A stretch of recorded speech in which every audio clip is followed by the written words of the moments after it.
Alors, Émile Sénard, qui est un académicien qui a joué aussi un rôle tout à fait important, Philippe Berthelot, qui est ici en grand uniforme de diplomate, né en 1866 et mort en 1934. Et son rôle est tout à fait déterminant. C'est le fils de Marcellin Berthelot, donc le célèbre scientifique.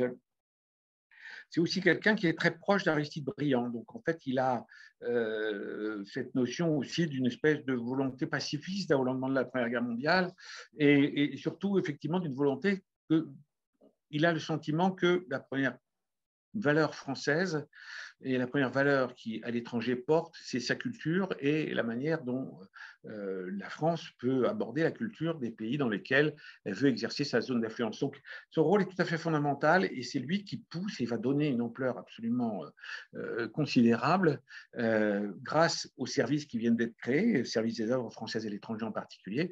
Il va donner une importance tout à fait considérable donc à l'archéologie française à l'étranger. C'est aussi quelqu'un qui est très impliqué dans le monde scientifique et culturel français, qui est proche de Paul Claudel. On a déjà retrouvé cet ami de Ségalen, donc du coup, qui peut faire valoir ses idées aussi bien dans la classe politique que dans la classe intellectuelle et que chez les scientifiques. Et le grand sujet qui va passionner Philippe Berthelot, ça va être l'Afghanistan. De façon générale, l'archéologie à l'étranger, mais l'Afghanistan va particulièrement l'intéresser, et pour plein de raisons. À l'orée du 19e siècle, l'Afghanistan faisait partie des rares du pays qui étaient restés hors du champ d'investigation des savants du monde entier. Certes, la proximité de l'Empire des Indes avait attiré l'intérêt des antiquaires britanniques comme Alexander Burns, Henry Pottinger ou Charles Masson, dont le rôle était autant politique que scientifique et dont les travaux peuvent difficilement être considérés comme archéologiques, dans le sens où leur but principal était de ramasser des objets pour les vendre ensuite la plupart du temps, au British Museum.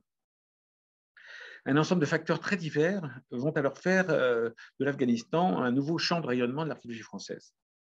L'arrivée sur le trône du Afghanistan du roi Amanullah et l'indépendance du pays en 1919 se font sous le signe de la modernisation.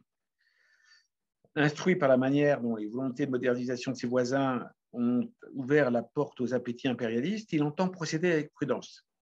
Et il donne donc, dans un premier temps, la priorité à l'éducation et au système de santé. Et pensant à l'éducation, pour lui, il était indispensable que enseigner quelque chose aux jeunes Afghans, d'abord, ça devait être leur histoire qui était donc le moyen de créer en quelque sorte un discours national dont le pays manquait terriblement et, à vrai dire, manque toujours.